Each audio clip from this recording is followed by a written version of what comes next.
My name is Addison. I'm 30 years old, currently living and working in New York. I'm a financial advisor for a major investment firm, and on paper, anyone would think I have a stable, successful life. But no one knows that for the past 3 years, I've quietly been covering the mortgage payments for the house my parents and brother have been living in, totaling over $40,000. And then, right in the middle of my father's 60th birthday party, with music playing, laughter echoing, glasses raised in cheers and red wine swirling, I stood up. I placed a thick stack of bank documents on the table, looked each family member in the eye, and said clearly, "The house you're all living in, I've paid over $40,000 toward the mortgage over the past 3 years. But today, I just found out. Not a single cent of that was ever used to pay off the loan." The room went silent. No one could say a word, but I still had plenty left to say. And maybe this was the moment I had to finally tell everything about the years I was treated like a walking ATM, about the betrayal from my own blood, and about the final move I never thought I'd have to make. Have you ever been used by your own family and then blamed for not doing enough? What would you do if you discovered you'd been lied to for years by your own parents? Leave a comment if this story feels familiar to you. Hit like and subscribe so I'll have the motivation to continue sharing this journey I once thought I'd bury forever. Because after that moment, I knew there was no going back. I stood there, in that room glowing with warm yellow light, where the wine glasses still shimmered in guests' hands, where the toasts had ended only minutes earlier. Everyone around me, relatives, family, friends, had just been smiling and chatting, and now they sat frozen in silence. No one said a word when I placed that thick stack of bank statements onto the oak table, right beside the 3-tier birthday cake, covered in frosting and light blue lettering that read, "Happy 60th, Dad." My eyes landed on my father, seated at the head of the table. He wore the same gray suit he always wore to church, his hair neatly combed, his face still holding the sternness I'd grown up with. But when I began to speak, his gaze wasn't as steady as it used to be. "For the past 3 years," I said, not loudly, not shakily, but firmly enough for everyone to hear, "I've been sending money every month to help pay the mortgage on this house. Over $40,000. And today I found out not a single dollar of that went toward the loan." A spoon clattered onto the tile floor at the far end of the table, like someone's hand had gone limp. I heard my mom's cousin gasp, and my uncle lowered his head, staring into a plate he hadn't touched. My mother, still seated next to my father, froze like she'd been hit with a bucket of ice, water. She tried to keep composed, but her hand was gripping the edge of the table so hard her knuckles turned white. My father let out a deep sigh. The kind of sigh I'd heard all throughout my childhood whenever I asked about tuition, whenever Trevor, my brother, overspent and I quietly stepped in to fix things. "Why are you doing this?" My mother was the first to speak, her voice trembling like I was the one who had betrayed the family. "This is your father's birthday. Are you really trying to humiliate us in front of the entire family?" I looked at her, unmoved. "I'm not trying to humiliate anyone. I'm just telling the truth. And maybe you can tell everyone here what exactly did you do with the money I sent every month?" She fell silent. I turned to my brother. Trevor sat halfway down the table, wearing an unbuttoned white dress shirt, his hair gelled to perfection. He raised an eyebrow at me like he was watching a comedy show. "Addison, you're making this a bit dramatic," he said, his voice dripping with sarcasm. "You knew the family was going through a hard time. I invested in crypto to help all of us. You can't blame me just because things didn't go as planned." I laughed, dry and bitter. "Help all of us? I sent that money to keep this house from being foreclosed, not so you could buy some ridiculous NFTs and rent a penthouse in Miami." Trevor glanced at our parents, then leaned back in his chair, arms crossed. "You're not the only one who sacrificed for this family. I have my own burdens, too."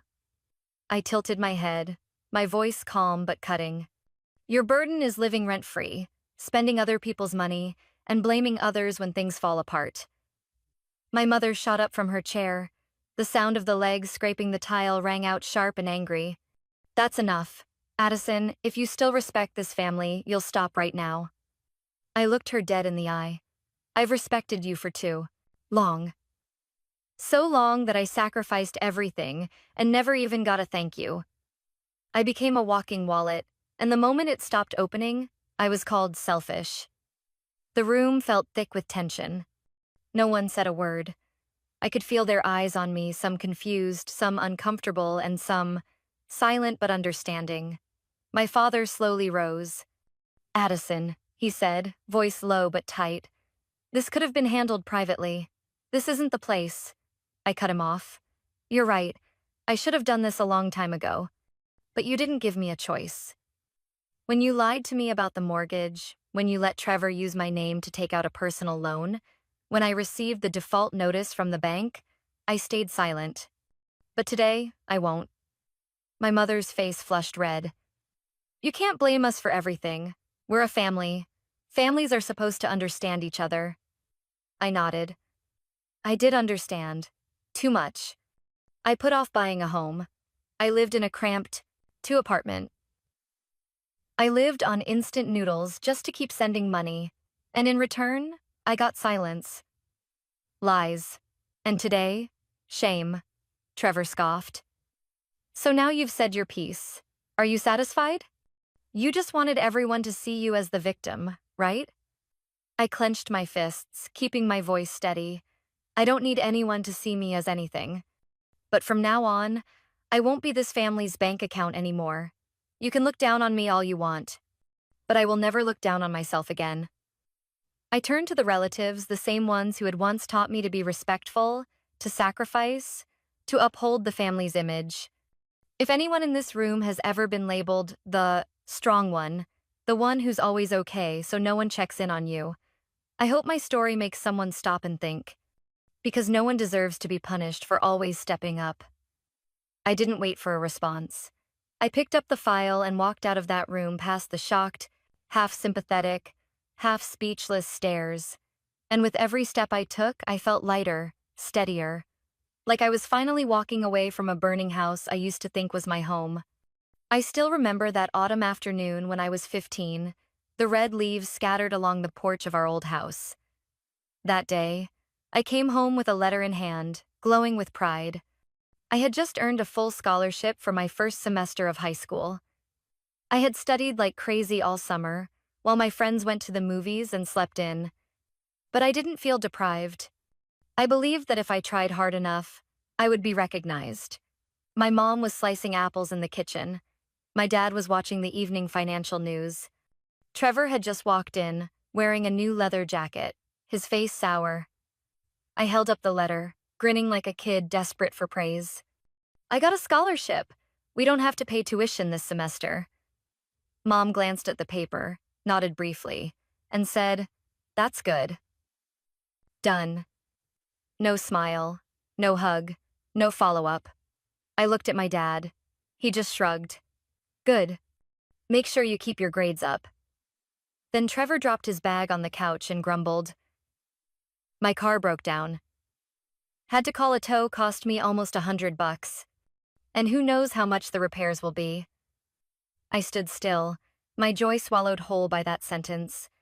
Less than an hour later, Mom sat beside me at the dining table, her tone not angry, but familiar in that pleading way. "Addison, I just talked to Trevor. His car really needs fixing. You got that scholarship. Maybe you could help out a little?"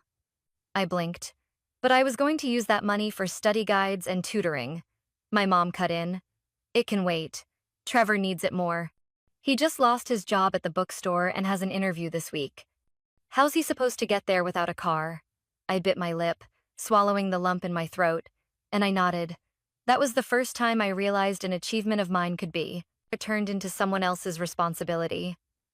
Trevor is 4 years older than me, but he's always been treated as the one who needs protection.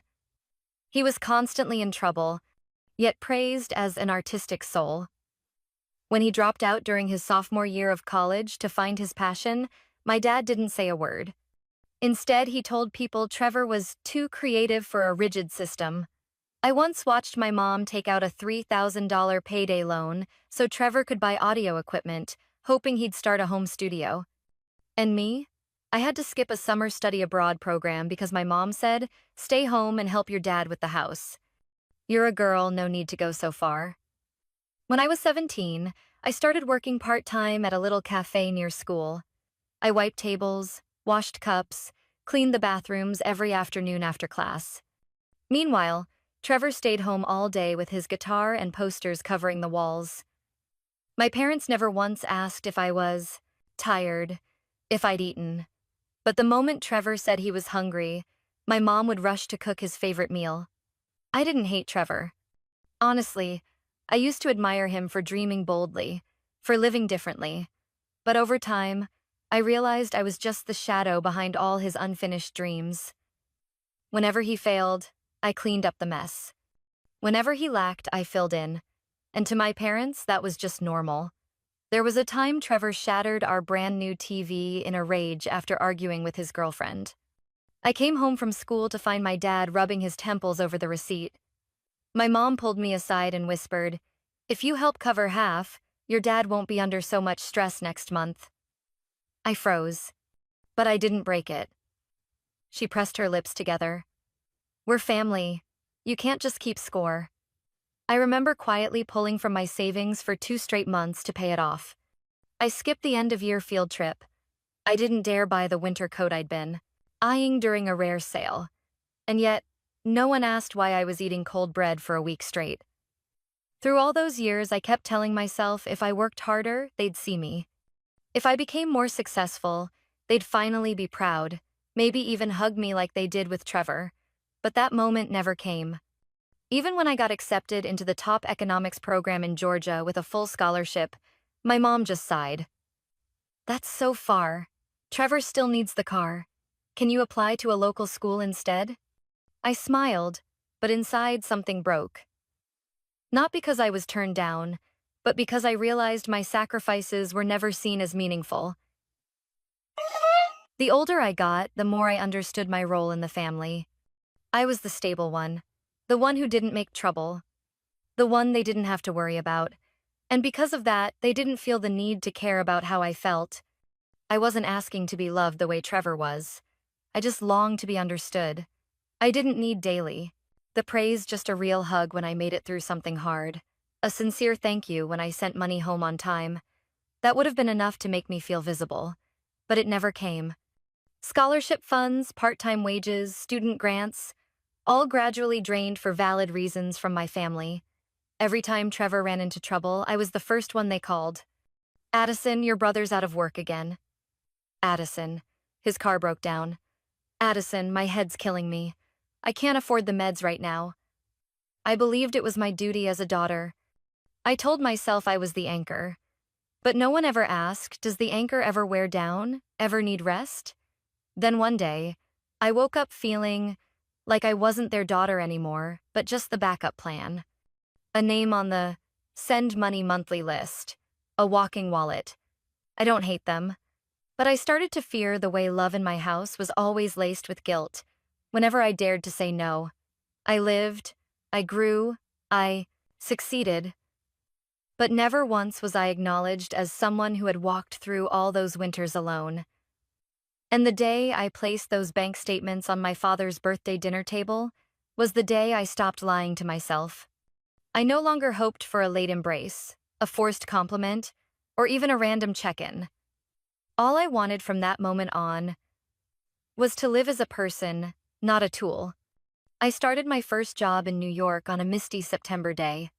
The office was on the 27th floor of a glass tower along Madison Avenue, where the glow of Bloomberg screens and the rhythm of keystrokes pulsed with urgency. I stepped into that space with a quiet pride and a silent vow. I would never let anyone take advantage of me again. I was 27 then, just hired as a financial advisor after years of nonstop studying and part-time jobs. The salary wasn't the highest, but for me, it felt like a declaration. I was on the right path. I had broken free from that family cycle. But the cycle, I didn't disappear. It just changed its form. Less than a week after I started, my mom called. I remember it so clearly because I had just finished my first team meeting with the investment group. I was standing in the hallway between appointments when I heard her voice go soft through the phone. Addison, your dad's back is acting up again. The doctor said he needs physical therapy. Insurance isn't covering it all yet. Can you help for now? I asked how much. About 600. I know you just started, but I'll pay you back soon. I transferred the money that same day. No questions, no doubts. Because when Mom said, I'll pay you back soon, I still believed her. Then came the second month. Trevor called. I had just left the office around 8 p.m. The New York air was crisp, and I was treating myself to a cappuccino from a corner cart when my phone buzzed. Addison, I want to relaunch my YouTube channel. I need to buy a camera and mic. I promise I'm serious. I just need about 800 more. I know you've always supported my dreams. I took a sip of my steaming coffee, gripping the strap of my purse. Okay. Send me your account info. Then the following month, Mom called again saying she lost her job due to company downsizing. I didn't ask why she hadn't told me sooner. I just wired $2,000 so she wouldn't fall behind on utilities, groceries, and a little something for Dad's supplements. And just like that, I lived two lives. One in the office where I managed assets for wealthy clients, optimized portfolios, analyzed risk, and chased returns. And one back home where I became the fixer for every emergency, every minor collapse in my family's world. They never asked, "Are you okay?" They only asked, "Can you still help?" At first, I told myself it was all temporary. I was helping loved ones get back on their feet. I was repaying the people who raised me. But when temporary stretched into a year, then two, I began to wonder, when is it enough? One month, I had to cancel a doctor's appointment because I had exactly $70 left after sending Mom money for her dental work. Another time, I borrowed $300 from my best friend to cover rent because Trevor used the money I sent to enroll in a film class and quit after just 3 sessions. I still remember that winter night, snow piling high across the city, as I sat in my tiny one-bedroom apartment, eating cold instant noodles while my phone buzzed with a message from my mom. Trevor is depressed. Don't pressure him. Send him a little more money he needs to feel your support. At that moment, I had just turned down my first business trip to London because I couldn't afford the upfront flight cost. I sat there, the noodles already cold, and so was my heart. Then, one March morning, I decided to go back and calculate everything I had ever sent them. I opened an Excel file, entered every line from emails, transaction history, and scattered memories. $41,230. That was the total I had sent my family in 3 years. Not counting a thank you card, not counting a birthday cake, not even a single, "You've worked hard." I looked at that number, then around my cramped apartment. The wooden chair with one leg chipped, the desk lamp that only turned on after twisting the wire twice. The thick winter coat I wore, its collar frayed. I thought about the massage chair my mom ordered using my card. I thought about the time Trevor went live from a beachfront rental, saying he was getting inspired to write a screenplay. And I felt a lump rise in my throat. I didn't want to resent them. I didn't dare. Because somewhere deep inside, I was still the little girl who used to sit by the window waiting for Dad to come home for dinner, hoping Mom would ask how my math test went. But I couldn't keep living as if kindness was a duty, and trust was something they could endlessly spend. The more money I sent, the more I lost myself. They didn't need to know I was tired. They only needed to know I hadn't said no yet. And that was enough for them to keep asking. I remember one day, right in the middle of a client meeting, my phone rang nonstop. Mom, Trevor, Dad. I excused myself, stepped into the hallway, and played their voicemails one by one. Addison, if you don't send it soon, the bank will fine us. Hey sis, you're a week late. My class is about to get canceled. Do you even remember who your parents are? I stood frozen in the building's lobby, the cold, fluorescent lights overhead making everything feel distant. Who was I, really? I was the one who always paid. The one they trusted would never dare say no. The umbrella in their storms. The support beam no one ever asked if it was cracking.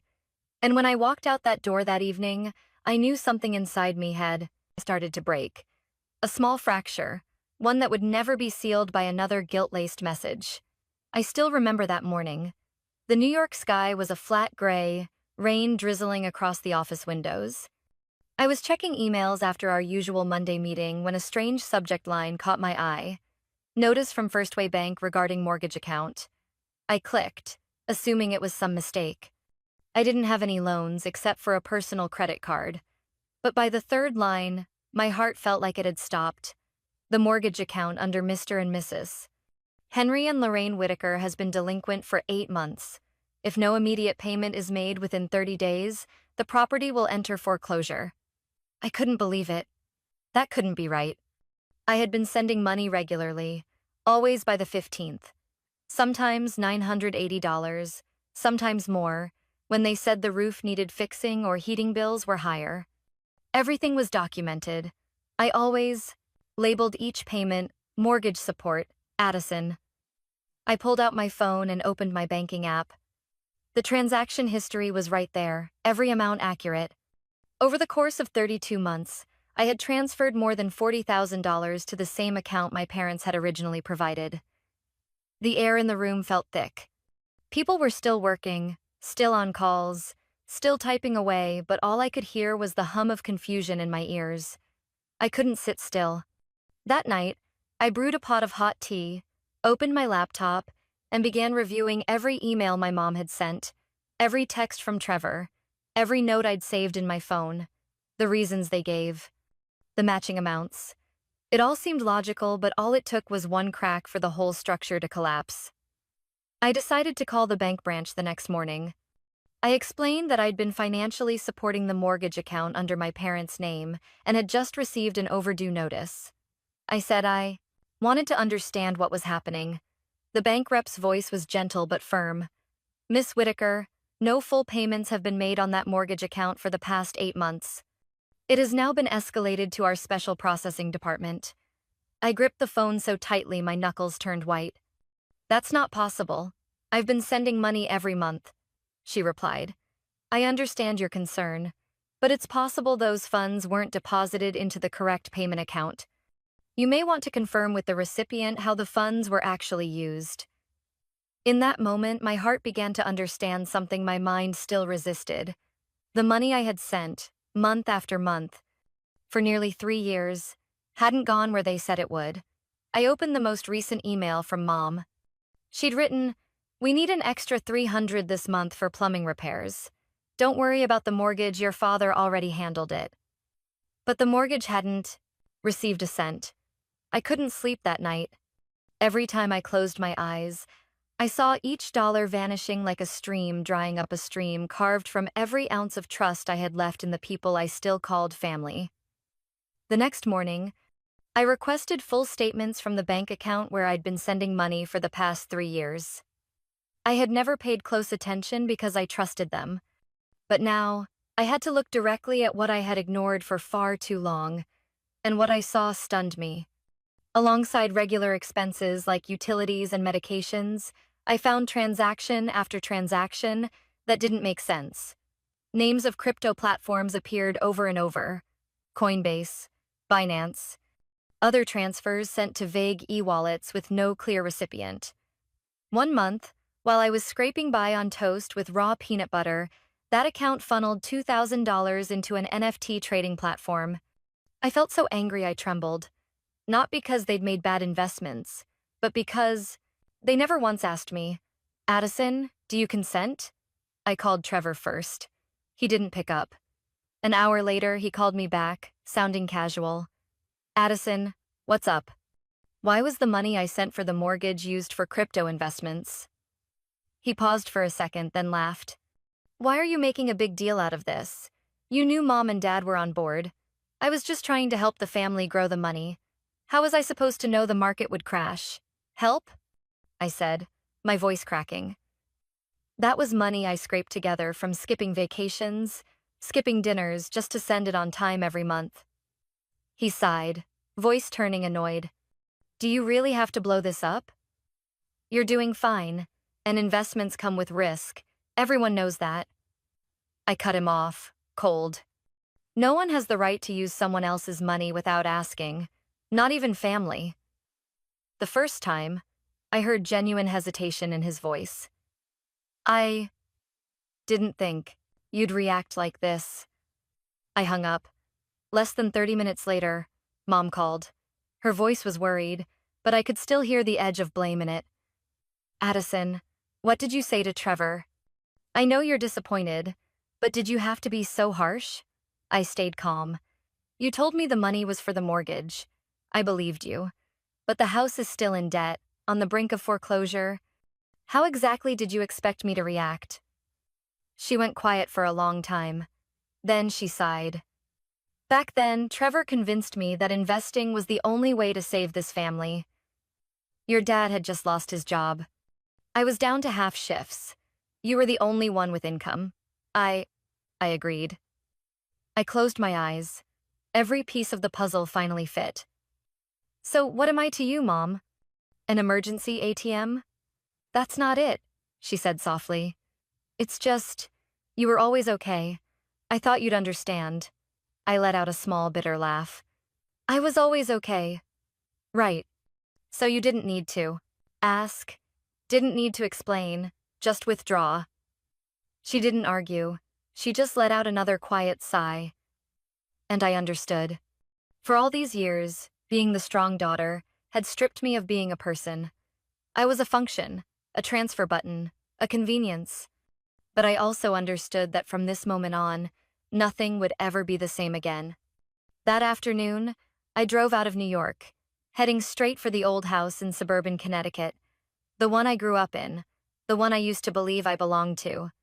The 3-hour drive felt like unraveling a tangled spool of thread. I didn't play music. I didn't call anyone. I just let the wind and engine noise fill every aching corner of my chest. The house appeared behind the faded white fence. The walls were still that familiar pale gray, but the windows looked tired, slightly ajar, like the people inside had stopped trying to open them all the way.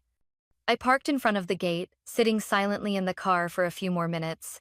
My fingers gripped the steering wheel so tightly my knuckles turned white, but my heart pounded like I was walking into a meeting I knew would end badly. I opened the door and stepped out. The front wooden door was old, the hinges loose enough to let out a deep creak with each movement. I didn't knock. I had once belonged to this house. I'd opened that door hundreds of times carrying groceries, medicine, paid bills. But today, I carried truth. Mom was in the kitchen. The smell of toast drifted from the oven. She turned when she heard the door, her eyes landing on me slowly. Addison, you're back? I stood there, locking eyes with her. We need to talk. Seriously. My father stepped out of the living room, TV remote still in hand. Trevor was lounging on the couch, feet on the table, a soda in hand, barely glancing at me like I was an uninvited guest. I walked straight into the living room, dropped my briefcase onto the coffee table, and unzipped it. Inside were printed bank statements, the foreclosure notice from First Way Bank, screenshots of cryptocurrency transactions, and a handwritten note I had titled, Unaccounted Transactions, Past 32 Months. I laid each file down without saying a word. No one moved, no one asked. I looked at my father first. Why? Why wasn't a single mortgage payment made for the last 8 months despite all the money I sent? He lowered his head. He avoided my eyes, flipping the TV remote in his hand like it might ground him. There's a reason for that. I bit my words. What reason? Crypto investments? Filming equipment? Trevor's beachside apartment rent? Mom interjected, her tone soft but defensive. Addison, you have a good job, a high salary. I knew you could help. I stared at her, unblinking. Help? This is help? No permission, no phone call, not even a question. Just take. Take and take. And when the bank threatens foreclosure, everyone acts surprised? Trevor laughed, lazy, and sharp like a blade. You're acting like you're broke. I thought people in finance understood risk is part of investment. I turned to him, slow and steady. Trevor, I sent that money to keep this house standing. You promised it would go to the bank.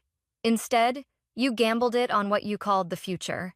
Do you even know what you've lost? He shrugged, not a shred of remorse. I was trying to make something big happen for the family. You can't get ahead by playing small. I let out a dry, choking laugh. And you call that progress? Burning down someone's trust? My father finally looked up, his voice heavy. You can blame Trevor, but remember this is still family. Family requires sacrifice. I turned toward him, my voice low and sharp. I have sacrificed. For nearly 3 years, over $40,000, I passed on buying a home. I turned down a promotion because I couldn't travel for work. All because I wanted this roof to stay over our potus, heads. And what did you do with that? Mom sat down, hands clasped together. She didn't speak, but I saw the tight press of her lips, the look she always wore when she didn't want to hear what was coming. Addison, she finally said, you think I don't feel guilty? But if I hadn't listened to Trevor back then, if I'd said no, I was afraid this family would fall apart. I was afraid you'd leave for good. I was afraid we'd lose everything. I took a deep breath. And because you were afraid, you chose to deceive me, to lie, to spend my money without a word.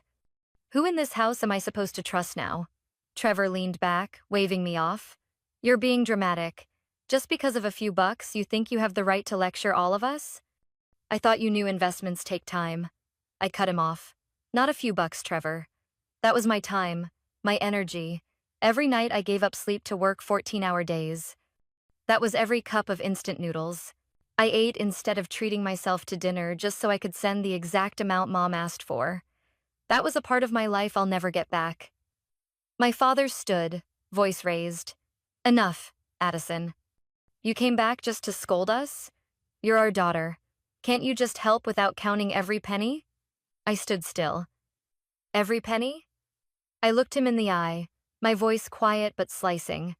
If it was just pennies, why has no one ever said thank you? No one answered. You didn't lose the house because of the bank, I said, slow and steady. You lost it because you chose to trade my trust for convenience. I'm not angry that you made mistakes. I'm angry you never saw them as mistakes. I gathered the papers, placed them back into my bag. Trevor was already scrolling through his phone like none of this mattered. Dad turned away, eyes locked on the wall clock. Mom sat in silence, staring into some nameless void. I stood, fixed my coat. No one stopped me. No one followed. Each step I took out of that house, the wind bit colder, but something in me felt warmer because at least I had faced it. I left the old house as dusk settled in. The road out of that neighborhood, once so familiar I could drive it blind, now felt endless. I didn't turn on the radio, didn't check my GPS. I let the streetlights and traffic signs guide me like a silent purge of everything I carried. Back in New York, I didn't return to the old apartment I'd been renting. The very next day, I signed a lease on a new place, a small unit on the 3rd floor of a red brick walk-up with tall maple trees outside. The window overlooked a quiet corner where, on weekends, an old man set up a table to sell homemade cookies. I moved in with just a few boxes, some clothes, a bookshelf, my coffee machine, and a few small decor pieces I had picked out myself. I didn't bring a single thing from the old house in Connecticut. No family photos, no shared towels with my mother, and certainly none of those neatly annotated folders of bills. I changed my phone number. Canceled the secondary credit card I'd once opened for my mom. Stopped all recurring transfers. And on a chilly Sunday afternoon, I looked at my screen empty of messages, then pressed block on all 3 numbers, my mother's, my father's, and Trevor's. I turned on the heater, made myself a cup of hot cocoa, and sat down to read a book in the light gray armchair I'd just bought. I didn't check my wallet. I didn't look at my bank app. Outside the window, soft yellow streetlights reflected off the damp pavement. The occasional passerby wandering through a city that, for once, felt gentle, familiar. I began to live. Not in constant alert, not with the feeling of being the leftover child, but for myself. I slept better. I woke up on time, no longer dreading urgent messages from my mom. I strolled through the park near my building, treated myself to a bouquet of flowers every Saturday, I thought I was free, but I was wrong. In the third week after I moved in, while prepping with my team for a major investment strategy presentation for an international client, my assistant walked over quickly and handed me a sticky note. "There's a man named Trevor, downstairs in the lobby," she whispered, visibly uncomfortable. "He says it's a family matter. He wants to see you." I froze for a few seconds. My throat tightened.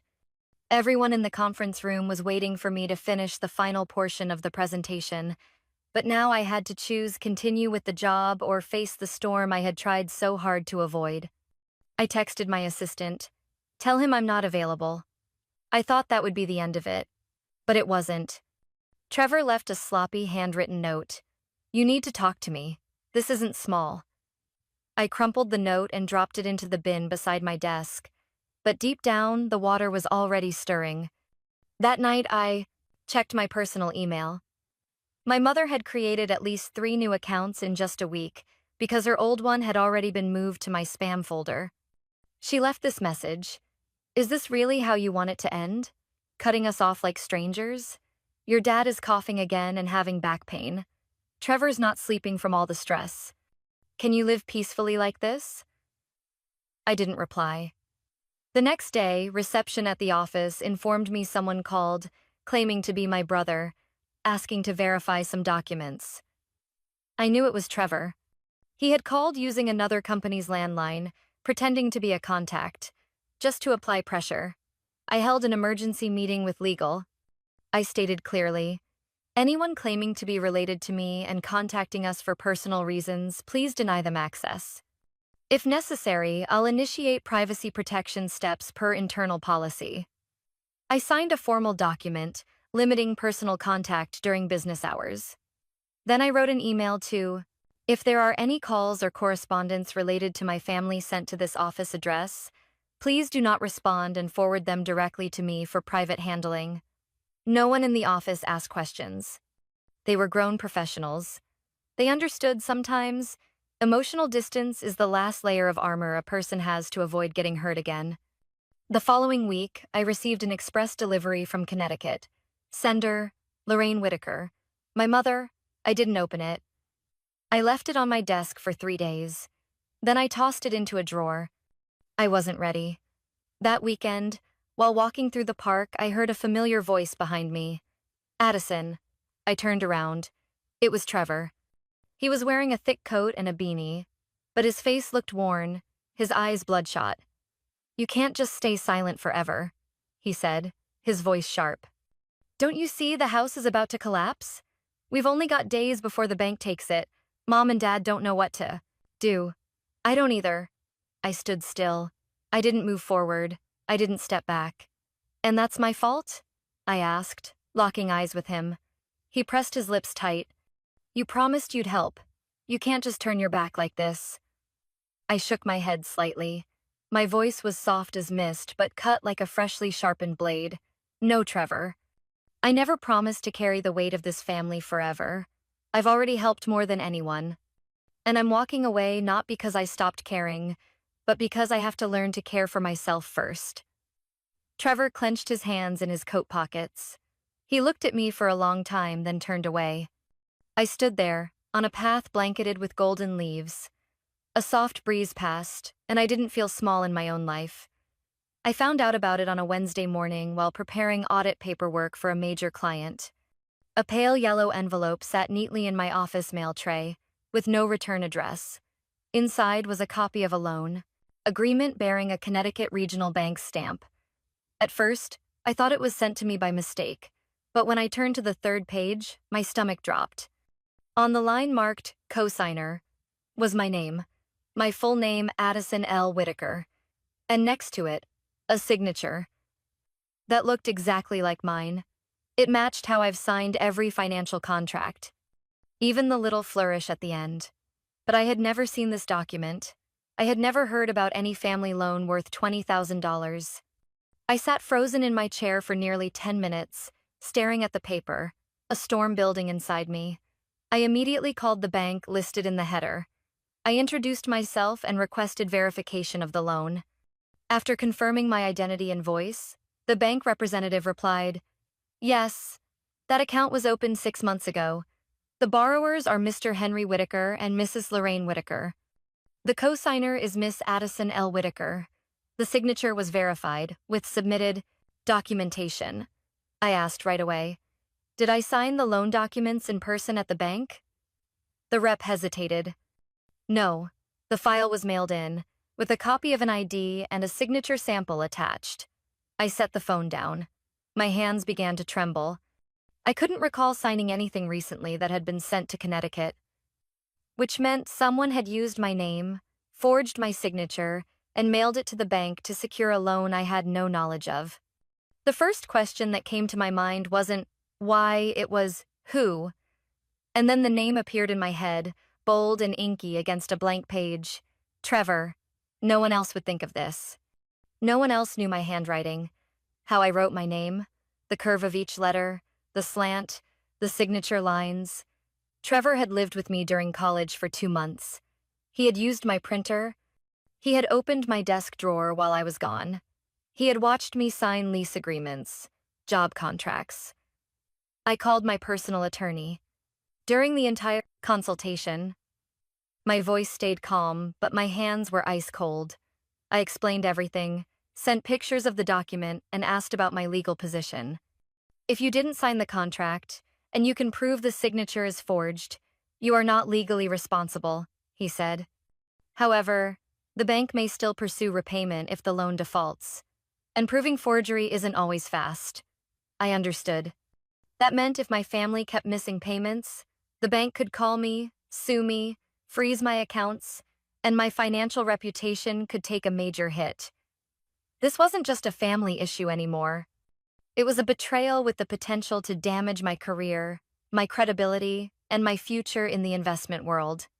A single complaint from the bank, even if proven false later, could be enough to make major partners view me with caution. I didn't cry. I didn't get angry. I just felt a cold wave rise silently in my chest, bitter and heavy. Trevor, the brother I once protected, once sent money to, without question, once silently forgave, had now pushed me to the edge of losing myself. That evening, I drove straight to the lawyer's office. On the way, I called my father. He didn't pick up. I left a short message. You better tell the truth. If you or Trevor forged my signature, prepare to answer in court. No response. An hour later, my phone rang. It was my mother. Addison, what are you doing?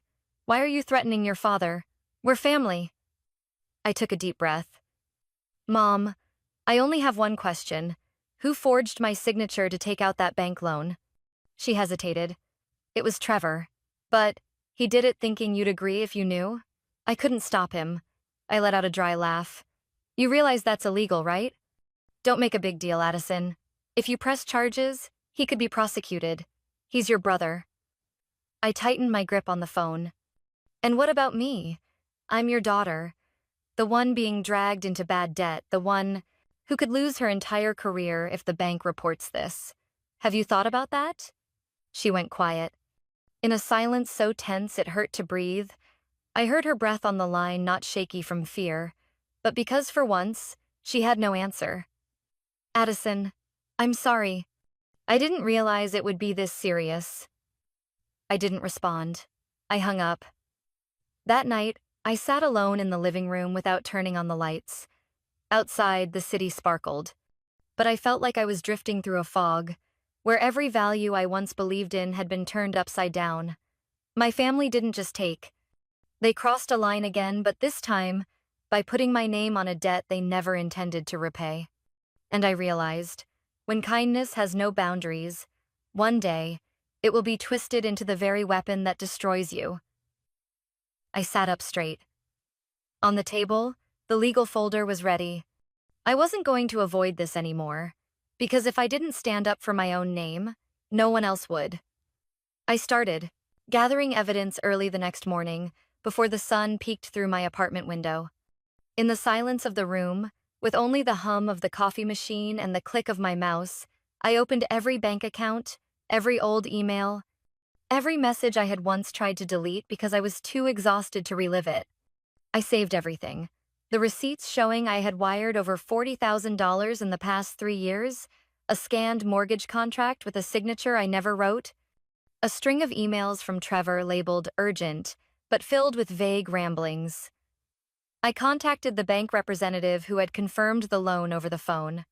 She agreed to send a written statement that the loan documents were submitted by mail, and I was not present at any in-person transaction. I carefully created a new folder on my computer called Protecting My Name, saved a copy of all files to a portable hard drive, and sent another to the lawyer I had just hired. He was a middle-aged Italian-American with a calm but firm voice. After I told him everything, he sat quietly. Then, after a long, measured silence, he said, "If this is a forged signature, then we're talking legal fraud, sweetheart. This isn't a family matter anymore. This is criminal." I nodded. "I'm not looking to humiliate anyone, but I can't pretend nothing happened." He looked at me not with pity, but with respect. "You can stop this at any time, but once you file, you need to be ready for the family backlash. It won't be easy." I knew. I had known all along, but I didn't expect the fallout to come this fast. Less than a week after the lawyer sent the formal notice to Trevor and my parents, I got a call from my aunt, my mother's older sister. "Addison, what's going on? Your mom's been crying to me since morning. She says you're suing your brother. Is that true?" I sat down and kept my voice steady. "Aunt Helen, I didn't want to escalate this, but Trevor forged my signature to get a loan. I have no other option but to protect my name and finances." She sighed. "But he's still your brother. Family matters should stay within the family. Aren't you afraid of how people will talk about us?" I raised my head, my voice firm as steel. "I can't let someone ruin my future just because I'm afraid of gossip." 3 days later, a college friend messaged me on Facebook. "What's going on with you? Your mom just posted in the family group, saying you're suing Trevor to get money back, that you abandoned your sick parents, even brought up you running away from home back in the day." I didn't reply. I went straight to my mother's page and read every line she had written, soft words laced with public manipulation. "We don't understand why Addison would choose to sue the brother who once risked everything for her. We only hope she remembers that family is a place of forgiveness, not revenge." I read it all and still couldn't believe it. They had used me for years. Now, as I stood up for myself, they painted me as cold, ungrateful. That evening, I attended a networking event hosted by my firm. One of the guests, a familiar investor, tilted his head and asked as we stood near the small bar outside the hall, "Addison, a bit of a personal question. I heard there's some conflict with your family. I hope it's not affecting your work." I smiled. "Not at all. Just an old misunderstanding. I'm handling it the way any adult should." He nodded, seeming supportive. "But I knew the cracks in your image can cut deeper than any lack of skill." I got home late that night, kicked off my heels by the door, and dropped to the floor, leaning against the couch in the dark. I thought about the first time I sent money to my mom, just $300 to cover a hospital bill. I thought about Trevor hugging me, thanking me for helping him start over after losing his job. I thought about the look in my father's eyes, every time I came home, not exactly warm, but always that look of someone who believed I was the one who'd carry the weight. And I understood. I was crossing a line that many people never dare to take. I didn't choose to walk away from my family. I simply refused to continue being the only one carrying the burden, sacrificing, and being expected to rescue everyone as if it were my default role. Because I wasn't just protecting my money. I was protecting my name, my reputation, my career, and most of all, the self-respect I had lost for far too many years, just trying to be the good daughter. On the day I officially filed the court documents, I wore a black coat, my hair tied neatly back, and barely any makeup. My lawyer walked beside me, carrying the case file in his hand. On the day my father turned 60, my mother threw a lavish party at La Rose, a high-end restaurant by the river, the same venue where our family had celebrated his 50th birthday, nearly a decade ago. The guest list had over 50 names, relatives flying in from different states, dad's old college friends, mom's former co-workers, even a representative from their church community. The reception hall was beautifully decorated, fresh flowers blooming everywhere, champagne-colored tablecloths, crystal wine glasses already filled and glistening under the lights. I walked into the event with steady steps, dressed in an elegant navy suit, carrying a slim leather briefcase. No one recognized me right away. Some people were still lost in conversation. Others turned around with faint surprise. Maybe they hadn't expected me to show up. I hadn't been invited. My mother hadn't sent a word. Trevor, after the lawsuit, had cut all contact. But I came anyway, because I knew they wouldn't stop at a few guilt-tripping messages. I knew my mother too well. She wouldn't stay silent. She would use a crowd, bright lights, warm wine, and polite applause to spin a narrative, turning me into the ungrateful daughter who abandoned her aging parents and even dragged her younger brother into court. And just as I predicted, not even 10 minutes after I arrived, my mother stood in the center of the ballroom, raised her glass, and tapped gently with a silver spoon. Her voice rang out warmly, with a hint of emotion, as if there hadn't been a storm just days before. Thank you all for joining our family celebration tonight. Today is a special day, the 60th birthday of Henry, a beloved husband, father, and brother to us all. Polite applause rippled through the room. Then she continued, her eyes gliding across each face more slowly. Of course, life in a family isn't always smooth sailing. We all have our misunderstandings, our wounds, our words left unsaid. But I believe family is a place of forgiveness, a place to return to no matter how far someone may have strayed. She paused, then, almost as if by coincidence, glanced in my direction. And our doors will always be open, even to those who turn their backs. The entire room fell silent for a moment, then whispers began to stir, like the first winds before a storm. I stood up and calmly walked toward the small stage at the front where the MC had been getting ready for the birthday song. I asked to borrow the mic. The room's attention shifted to me like a wave. Thank you, Mom, for bringing up turning your back, I said, my voice steady. Because tonight, I didn't come to celebrate. I came to speak the truth. The atmosphere tightened like a pulled string.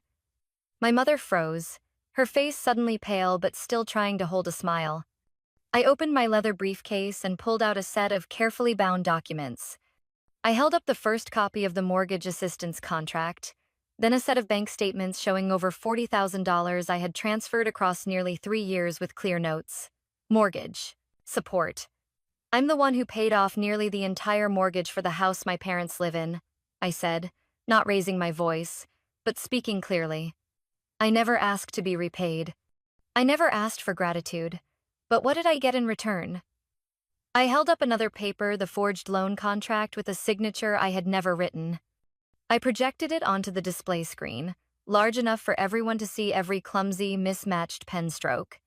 I found out my brother Trevor forged my name to take out a $20,000 loan, making me a co-signer without my knowledge. If that hadn't been caught in time, I could have lost my career credibility, been sued, and lost everything I spent 10 years building. The room went still. My eyes didn't leave my mother's, who now stood frozen like stone. I kept quiet. I endured it for a long time. But what made me speak out wasn't the money, it was trust. The trust I gave, that was exchanged for deceit. An uncle from my father's side stood up, his voice trembling. Addison, is that true? Trevor really did that? I nodded and held out another document. This is a verification letter from First Way Branch. They confirmed the signature did not match any of my official records. And yes, I filed the lawsuit. That's the truth. Some people started murmuring again. This time it wasn't curiosity, it was shock. And for a second, I caught the eyes of one of my aunts, the same one who had sat beside my mother, crying during the wedding I wasn't invited to, now looking at me with something quiet, almost like understanding. Trevor stood abruptly. You're making this up. I looked him straight in the eye. I could forgive you for being careless, for being immature, but I can't forgive you for using my name to get money and lying to me for months.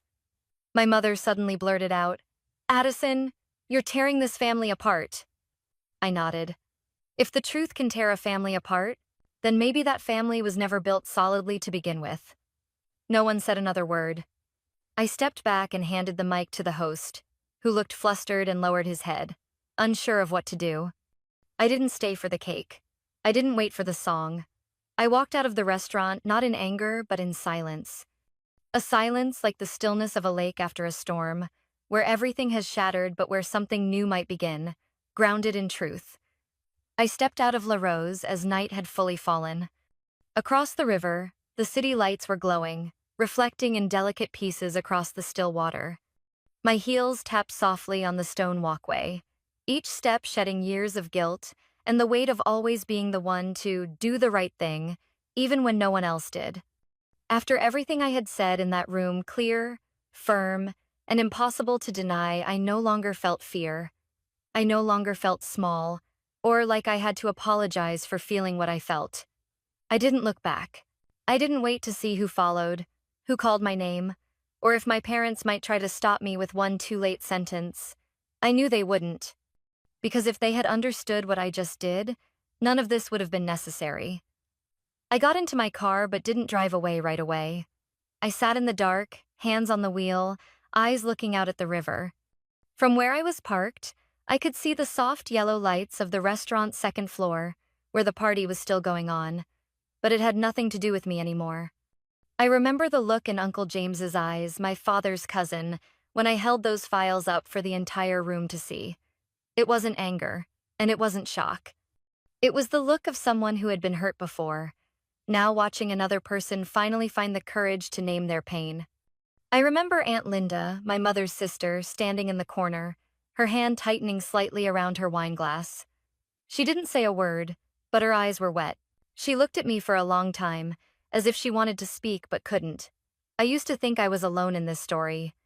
But in that moment, I understood that in every family, there are always people quietly bearing wounds no one notices. And if one person dares to stand up, to break the shell of false peace, it not only frees themselves, but it can also reach those silent souls. My phone lit up again. A message from my mother. I didn't open it.